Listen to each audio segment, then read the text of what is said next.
Okay, let us find out the types of operating systems. Single user. Single user operating system allows only one user to use computer system at any given time. This is the most common type of operating system that is used in homes and offices. Multi-user. A multi-user operating system allows multiple users on different computers to access a system at the same time. These computers are connected to the main computer through a network. The multi-user operating system can handle the various needs and requests of all the users simultaneously. Linux and Unix are the examples of multi-user operating system. In this type of system, resources of the main computer are shared among the users. For example, in a computer lab, a single printer is attached with all the computer devices. Multitasking. Multitasking operating system allows a user to run more than one application programs at the same time. In multitasking, the operating system keeps track of the program you are in and allows you to switch from one program to another without losing information. For example, you can enjoy listening to your music while writing a letter to your friend. You may also send the print request to the printer while doing all of the above tasks. Windows is an example of a multitasking operating system.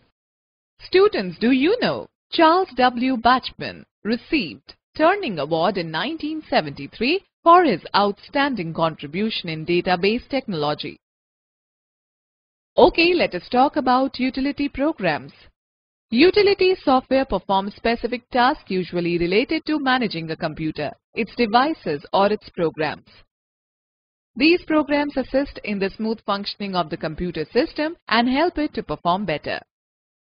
Some utilities help you to avoid virus attack, take backup of data, recover data that has been accidentally erased, etc. Antivirus, backup, disk repair, file management, compression, and network programs are some examples of utility programs. You can buy various utility programs from the licensed computer stores. Some utility programs are also available free of cost on the internet. Students know the fact Seymour Robinstein founded MicroPro International Inc. in 1978.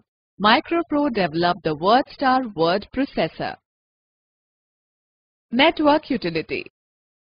Network utility checks the network connectivity and configuration of network devices. It also examines the network speed and performance, monitors network traffic from the console, and tracks the bandwidth usage. File Manager.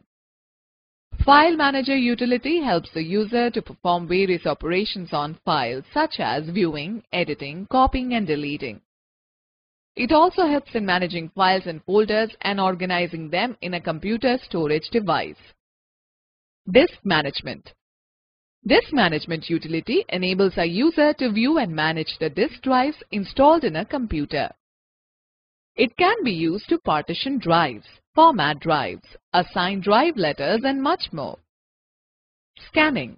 The act of examining the computer system, drives, or file for possible virus or malware attack is known as scanning. Scanning is done by using antivirus utility. This utility provides protection to your computer against virus attacks. It includes tools to recover lost files and protect your machine against system failure. You should keep on updating your computer with the latest versions of antivirus programs from the internet to ensure that it is able to detect and fight every incoming virus threat. Examples of antivirus software are Quick Heal, Avast, AVG, Norton, etc. You can scan your drive, pen drive, and entire computer system using the antivirus software. Backup. This is the process of storing a copy of data in another storage device so that it can be recovered and restored in case of damage or loss of the original data file. Occasionally, a hard disk may fail, resulting in the loss of all files stored in it.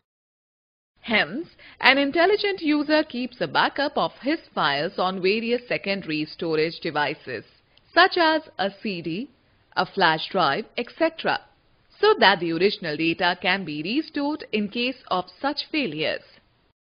Data loss is very common and has caused serious problems for many organizations and individuals. Hence, it is essential to have a regular data backup from time to time. To access Backup and Restore utility, go to Start, then Control Panel and click on the Backup and Restore option. The following window will appear. Click on the Setup Backup icon. Window will start the process of backup. The Setup Backup dialog box will appear on the screen. Select the drive where you want to save the backup of your files and then click on the Next button. The next screen appears that prompts, "What do you want to backup?" You will notice that the Let Windows Choose recommended option is selected by default. If you continue with this option, computer takes a backup of all the data stored in your computer and also creates a system image which can be used to restore your computer if it stops working. You can also opt for another option. Let me choose and pick those items which you want the computer to back up on a regular schedule. Here we have selected the first option. After selecting the desired option, click on the Next button. The next window prompts you to review your backup settings. Now review the backup job and make sure everything appears correct. Here you can also schedule the days and time on which the backup occurs by clicking on the Change Schedule option. Click on the Save Settings and Run Backup option. The backup process will start.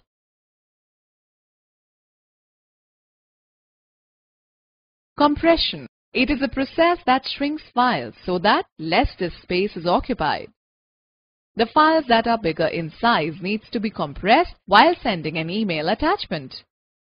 These files cannot be read directly and must be decompressed to their actual form before use. Examples: WinZip, PKZip, 7-zip, etc. Language processor. Each software is created by writing programs in computer programming languages. Some of the popular computer programming languages are Java, C, and C++.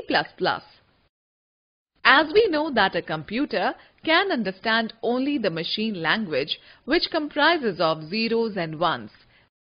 Therefore, programs written in these programming languages cannot be recognized by a computer. Here, a language processor plays a vital role in translating the programming language into machine language. Interpreter. An interpreter translates the program code line by line and simultaneously executes the converted line. If any errors are found, it displays the error and does not proceed till the error is rectified. Compiler. A compiler is a translator program that converts the whole program into equivalent machine code in one go. It generates the object code for the program along with the list of errors.